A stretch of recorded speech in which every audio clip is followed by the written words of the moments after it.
Welcome to Unraveled Secrets, the true crime podcast where we dive deep into the mysteries that haunt history. I'm your host, Emmy, joined by my co-host, Grant. Today, we're unraveling one of the most infamous unsolved cases in American history, the Black Dahlia mystery. Buckle up, because this story is as chilling as it is captivating. It's January 15th, 1947, in Los Angeles, California. The morning is crisp, and the Limert Park neighborhood is quiet until a scream pierces the air. Betty Bersinger, a local mother, is walking with her young daughter when she spots something in a vacant lot.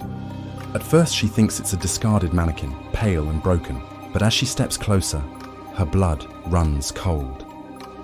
It's no mannequin, it's a body, a young woman, severed in half at the waist, her face frozen in a grotesque expression.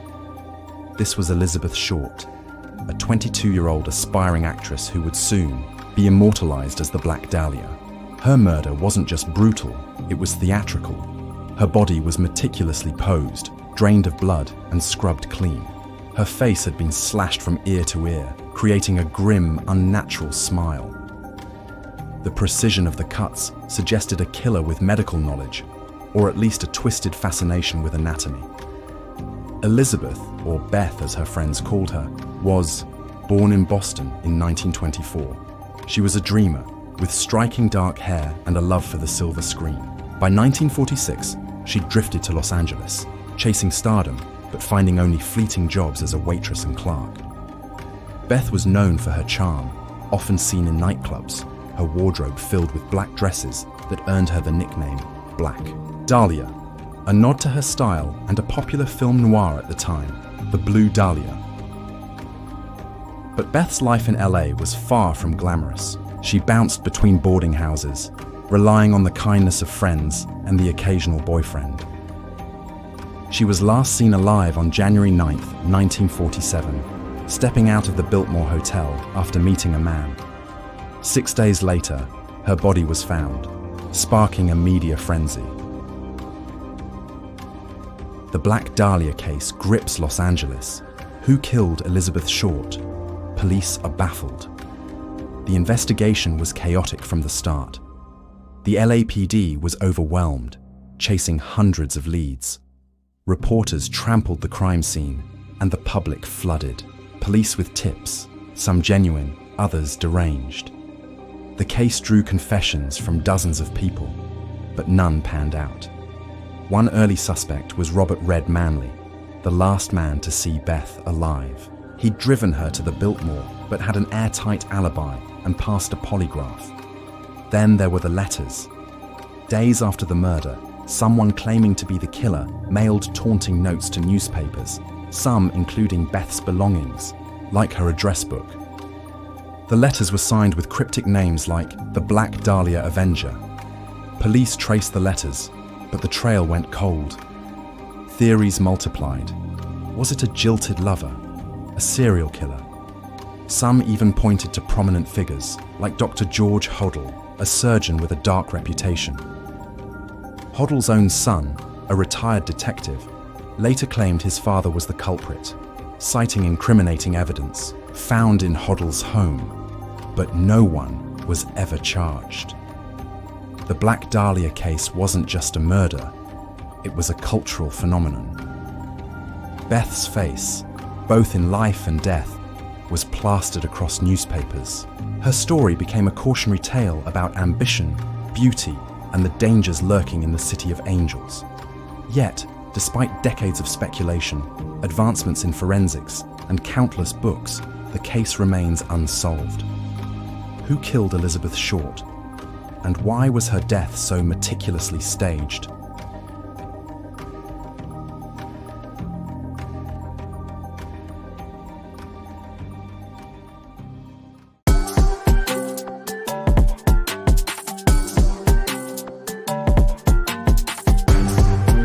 Welcome back to Unraveled Secrets. I'm Emmy, and I'm here with Grant to unpack the Black Dahlia mystery. Grant, every time I tell this story, it feels like stepping into a noir film. Dark, twisted, and unresolved. What's the first thing that hits you about this case? First of all, hello, Emmy.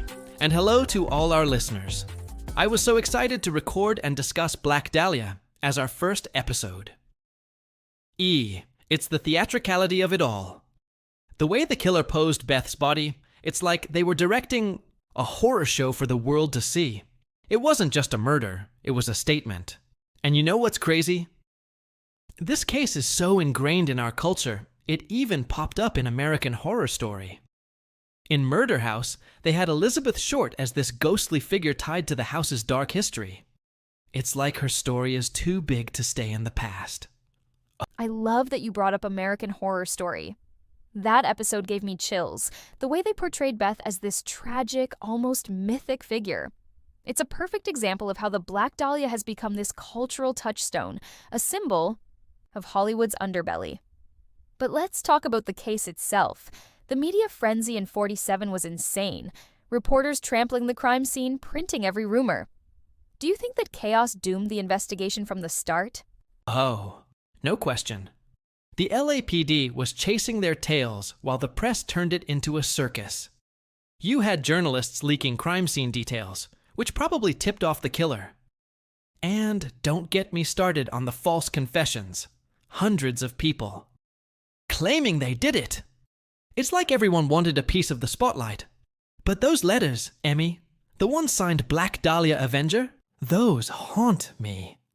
They had Beth's belongings, like her address book. How do you not catch someone with that kind of evidence? That's what drives me nuts. The letters were so taunting, like the killer was playing a game. But the trail went cold, which makes me wonder if it was even the killer or some sick prankster.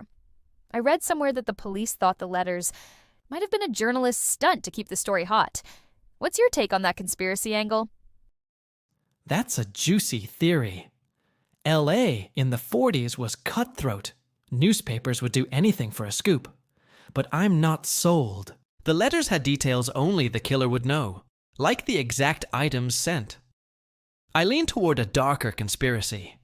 What if the killer was someone powerful, like Dr. George Hodel? His son, Steve Hodel, spent years building a case against him, claiming George was a surgeon with a creepy obsession with art and death. There's even a theory he was inspired by surrealist art, like Man Ray's photos, to stage the body. It's wild, but it fits the theatrical vibe. The Hodel theory is so compelling, especially since he was connected to Hollywood's elite. But here's where I get skeptical. If he was so powerful, could the LAPD have covered it up? Corruption wasn't exactly rare back then. I mean, what if the police knew who did it but couldn't or wouldn't touch them? I think it's possible there was a cover-up. That's a chilling thought. LA was a hotbed of corruption. Cops on the take. Politicians in bed with the mob. If the killer was a big shot like Hodel, or even someone higher up, yeah, I could see. A cover-up. But here's a what-if for you. What if Beth wasn't the only victim? Some think the Black Dahlia killer struck again, linking it to other unsolved murders in LA around that time. Could this have been a serial killer who just got lucky and slipped through? Ooh, that's a good one. The precision of the cuts, the posing, it does feel like a signature. If it was a serial killer, it's terrifying to think they could have kept going. But what if it was personal? Beth's life was so transient, meeting all sorts of people.